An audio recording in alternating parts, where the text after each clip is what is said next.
শুভ সকাল বন্ধুরা, কেমন আছো তোমরা সবাই? আশা করি তোমরা সবাই বেশ ভালো আছো আর যে যেখানে আছো সুস্থ আছো।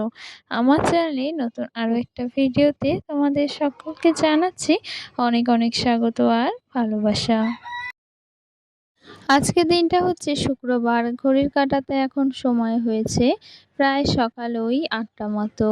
আর আজকে এই যে ৮টা থেকেই তোমাদেরকে সাথে নিয়ে আর আমার কাজকর্ম নিয়েই ব্লগটা স্টার্ট করছি। আশা করি ব্লগটা তোমাদের বেশ ভালো লাগবে। তো চলো দেখতে থাকো। আর আজকে দেখো এই যে সকাল সকাল না একটা কাজ করছিলাম। কাজ বলতে এই যে এক হাঁড়ি কাঁকড়া রয়েছে। তোমরা দেখতেই পাচ্ছ কাঁকড়াগুলো কিন্তু একদম জ্যান্ত আর একদম মানে টাটকা বলতে পারো। সেই কাঁকড়াগুলোকে এই যে এখন ছাড়ানো হচ্ছে। আর এটা হচ্ছে ওই যে আমার ভাগ্নে মানে আর কি কাঁকড়াগুলো আর কেউ ভেঙে ভেঙে দিচ্ছে। তো ও বেশ ভালো কাঁকড়া ছাড়ায়। তো সেক্ষেত্রে ওই যে এই কাজটা করছে। আর দেখতে পাচ্ছ কাঁকড়াগুলোকে ভীষণ ভালো লাগে জানো তো এই যে কাঁকড়ার চলাফেরাগুলো দেখতে। তবে না ওই যে কাঁকড়ার যে দেয়ারগুলো আছে সেইগুলো যদি হাতে লেগে যায় তো ভীষণ পরিমাণে কিন্তু ব্যথা হয়, সাথে কিন্তু ওই যে রক্ত বার হয়ে যায়। তো একটু সাবধানেই আর কি কাঁকড়াগুলো ধরতে হয় বা কাটতে হয়। তবে কাঁকড়া ধরার তো একটা মানে ওই যে কায়দা রয়েছে, সেটা আমি অতটা ভালো পারি না। তবে যতটুকু পারি ওই তো ছাড়ানো হচ্ছে কাঁকড়াগুলো। এটাই কিন্তু রান্নাবান্না করা হবে। ভাবলাম সকাল সকাল এই যে এই কাজগুলো যখন করা হচ্ছে তোমাদের সাথেও একটু শেয়ার করি। আর এইদিকে না সকাল সকাল এই যে গ্যাসটা একটু পরিষ্কার করে নিচ্ছি। আগের দিন না রাতের বেলায় রুটি করা হয়েছিল। আর কি জানো তো রাত্রিবেলা যদি রুটি করা হয় না গ্যাসে, সেক্ষেত্রে গ্যাসের অবস্থা এতটাই খারাপ হয়ে যায় সেটা আর কি বলবো। ওই যে যারা যারা গ্যাসে রুটি করে তোমরা সকলেই জানো যে গ্যাসে রুটি করলে গ্যাসটা কতটা পরিমাণে নোংরা হয়। সাথে গ্যাসটা কিন্তু দেখতে একদম বিচ্ছিরি লাগে। আর সাথে না ওই যে যেই জায়গাটা রুটি করা হয় এতটাই যে মানে নোংরা হয়ে যায় সেটা আর কি বলবো। তবে না ওই যে রাত্রিবেলা সেটা পরিষ্কার করা হয়ে ওঠেনি। রাত্রিবেলার ইচ্ছে করেনি এগুলো করতে। ভাবলাম সকাল সকাল বাসি রান্নাঘরটা একেবারে পরিষ্কার করে পরিষ্কারভাবেই রান্নাবান্নাগুলো শুরু করব। তো সেই মতে এই যে সকাল সকাল উঠে কিন্তু বাসি কাজকর্মগুলো আমি একদম সেরে নিয়েছি একদম সকাল সকালই।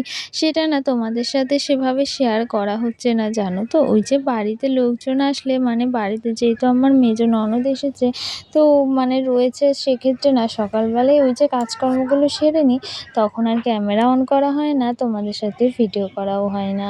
তো যতটুকু পারি শেয়ার করার চেষ্টা করি। আর এখন এই যে গ্যাসটা একদম পরিষ্কার করে মুছে নিয়েছি। আর সাথে যে গ্যাস ক্যাবিনেটটা সেটাও মুছে নিয়েছি। কি বলো তো ওই যে ওই জায়গাটাতে রুটিটা বেলা হয়, সেক্ষেত্রে না বেশ খানিকটা ময়লা হয়ে যায়। আর এইদিকে একটু ডিম সেদ্ধ বসিয়ে দিয়েছি। আর সাথে না ওই যে মুদিখানার দোকানে গিয়েছিলাম, কিছু প্রয়োজনীয় জিনিস আনার ছিল, সেইগুলো কিন্তু নিয়ে এসেছি। আর জানো তো ওই যে সাপ্তাহিকভাবে কিন্তু মুদিখানা বাজার করা হয়। মানে ওই যে একটা সপ্তাহে যা যা প্রয়োজন হয় সেগুলো এনে নেওয়া হয়। তারপর ওই যে পরের সপ্তাহে যদি সেইগুলো থেকে যায় তখন আর সেটা আনতে হয় না। ওই যেইগুলো ফুরিয়ে যায় সেগুলো নিয়ে আসি। এতে না অনেকটা পরিমাণে সুবিধে হয় আর অনেকটা কিন্তু সাশ্রয় হয় জানো তো। ওই যে খুচরো খুচরো জিনিস আনা কিন্তু একদমই মানে ভালো হয় না। তাতে কিন্তু টাকাও মনে হয় যে অনেকটা বেশি যায়। আর এইদিকে এই যে এরকমভাবে নিয়ে আসি না, এটা আমাদের ১ সপ্তাহের বেশি চলে যায় বলতে পারো। জানো তো ওই যে দিন আনা দিন খাওয়া সংসারে কিন্তু সবকিছুর হিসেব করেই চালাতে হয়। আর কি জানো তো ওই যে এরকম একটা সংসারে কিন্তু মনে হয় সবকিছু যদি হিসেব করে চালানো যায় অনেক টাকা কিছু সাশ্রয় করা যাবে আর সাথে কিন্তু অনেকটা সুবিধে হয়। এই যে যেমন এই যে সাপ্তাহিক সবজি বাজার করা হয়, সাথে কিন্তু সাপ্তাহিক এই যে মুদিখানা বাজার করা হয়, এতে বলতে পারো অনেকটাই সুবিধে হয়। আর তাতে না ওই যে সপ্তাহে যে জিনিসগুলো আনা হয় সেইগুলো যদি পরিমাণ মতো একটু থেকেও যায় তখন না এগুলো আর পরের সপ্তাহে আনতে হয় না। আবার পরের সপ্তাহে কিন্তু অনেকটা কমেও কিন্তু মুদিখানা বাজারটা হয়ে যায়। আসলে কি বলতো এইরকম বুদ্ধি করে যদি সাপ্তাহিক মুদিখানা বাজার করা হয় তাহলে কিন্তু অনেক টাকা বাঁচিয়ে নেওয়া যায় আর ওই যে সংসারের উন্নতিও হয় বলতে পারো। টাকাটা বাঁচানো গেলে বা সাশ্রয় করা গেলে কিন্তু সেটা অন্য কাজে লাগানো যায়। এতে কিন্তু আমাদেরই সুবিধে হয়ে যায়। তো যাই হোক দেখো না, ওইদিকে ওই যে মশলাগুলো সব গুছিয়ে নিয়েছি, বিস্কুট এনেছি সেটাও কিন্তু কৌটোতে ঢেলে রেখেছি। আর সাথে এখন রান্নাবান্নাগুলো করছি। আর এইদিকে এই যে কই মাছ রয়েছে কটা, সাথে কয়েকটা ওই যে ল্যাটা মাছও রয়েছে। তো এগুলোই আর কি একটু কেটে নিয়েছি, আর সাথে এই যে এগুলো এখন ভেজে নেব। আর এখন রান্নাবান্নাগুলোও শুরু করে দিয়েছি। সকাল সকাল রান্নাবান্নাগুলো শুরু করে দিলে না বেশ ভালো লাগে। আর সাথে ওই যে তাড়াতাড়ি রান্না হয়ে যায়, সেটাও বেশ ভালো লাগে। তো এখন এই যে মাছটা ভেজে নিচ্ছি। রান্না বলতে ওই যে একটু কচু শাক রয়েছে জানো তো, আর সেটাই রান্না করব। আর কি হয়েছিল জানো তো, কচু শাকটা কেটেছি তাতে না আমার ভীষণ পরিমাণে হাতে আর কি ইচিং হচ্ছিল। এতটা পরিমাণে হচ্ছিল সেটা আর কি বলবো, এমনটা কিন্তু কখনো হয়নি। কচুর শাক কাটতে গিয়ে যে এমন একটা কাণ্ড হয়ে যাবে বুঝতে পারিনি। এতটা পরিমাণে কিন্তু হাতে আর কি ইচিং হচ্ছিল, সেটা আর কি বলবো, ভীষণ পরিমাণে ইচিং হচ্ছিল, আমার ভীষণ কষ্ট হচ্ছিল। এমনটা কিন্তু কখনো হয়নি যে কচু শাক কাটতে গিয়ে এতটা পরিমাণে ইচিং হয়েছে। হ্যাঁ হয়েছে, তবে কিন্তু অনেকটাই কম। তবে এবারে জানি না কেন এতটা পরিমাণে হয়েছে। তবে অনেকক্ষণ ধরেই হচ্ছিল, ভীষণ পরিমাণে অস্বস্তি হচ্ছিল। তারপর কিন্তু ওই যে কমে গিয়েছিল। তো যাই হোক, কচু শাকটা কাটা হয়ে গিয়েছে, সাথে কিন্তু ওটা সেদ্ধ হয়ে গিয়েছে। আর এদিকে মাছের ঝোলটা আমি করে নেব, আর তারপর তো বাকি রান্নাবান্নাগুলো রয়েছে। তো যাই হোক দেখো, এদিকে রান্নাবান্নাগুলো করছি, সাথে গ্যাসের জায়গাটাও না একটু পরিষ্কার করে নিচ্ছি। কি বলো তো, ওই যে রান্না করতে করতে যদি একটু জল পড়ে বা একটু ময়লা হয়, ইচ্ছে করে যে ওই জায়গাটা পরিষ্কার করে নিই। এটা একটা অভ্যেসে পরিণত হয়ে গিয়েছে বলতে পারো। ওই যে গ্যাসটা একটু মুছে নেবো, সাথে একটু গ্যাসের ক্যাবিনেটটা মুছে নেব। মনে হয় যেন একটু নোংরা থাকলে কেমন একটা লাগে, একদম ভালো লাগে না।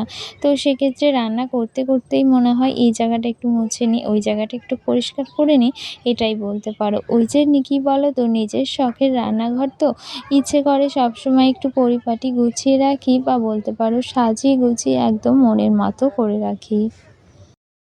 ওই যে সব বাড়ির বউদেরই কিন্তু একটা শখ থাকে যে শখের রান্নাঘর। তবে কি জানো তো, সবাই তো সব কিছু পায় না, বা সবাই কিন্তু ওই যে নিজের শখের রান্নাঘরও গড়ে তুলতে পারে না। তবে যার যতটুকু আছে, ইচ্ছে করলে কিন্তু নিজের ভালোবাসা দিয়ে সেটাই করে তোলার। ওই যে মডুলার কিচেন কিন্তু সবার কাছে থাকে না, বা সবার হয়ে ওঠে না। তবে কি জানো তো, নিজের পরিশ্রম দিয়ে বা নিজের এতটুকু ইচ্ছে ভালোবাসা দিয়ে কিন্তু সেই শখটাও কিন্তু কোনো না কোনোভাবে কিন্তু অবশ্যই পূরণ করা হয়ে ওঠে।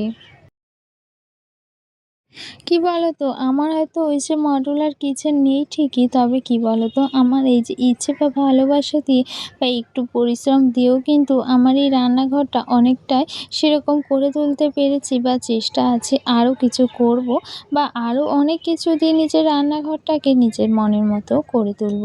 ভীষণ ভালো লাগে জানো তো, আর ভীষণ ইচ্ছেটা এই মনের মধ্যেই রয়েছে। তো এইদিকে দেখো, তোমাদের সাথে কথা বলতে বলতে মাছের ঝোলটা কিন্তু আমার একদম রেডি হয়ে গিয়েছে। আর সাথে না এই যে এদিকে কচুর শাকটাও কিন্তু তৈরি করে নিচ্ছি। আর জানো তো, এই কচু শাকটা কাটতে গিয়ে এতটা পরিমাণ হাত চুলকেছে, মনে হয়েছিল যে খেতেই পারবো না। তবে কি জানো তো, রান্না করার পর কিন্তু ভীষণ পরিমাণে টেস্টি হয়েছিল, সাথে কিন্তু কচু শাকটা বেশ ভালো ছিল।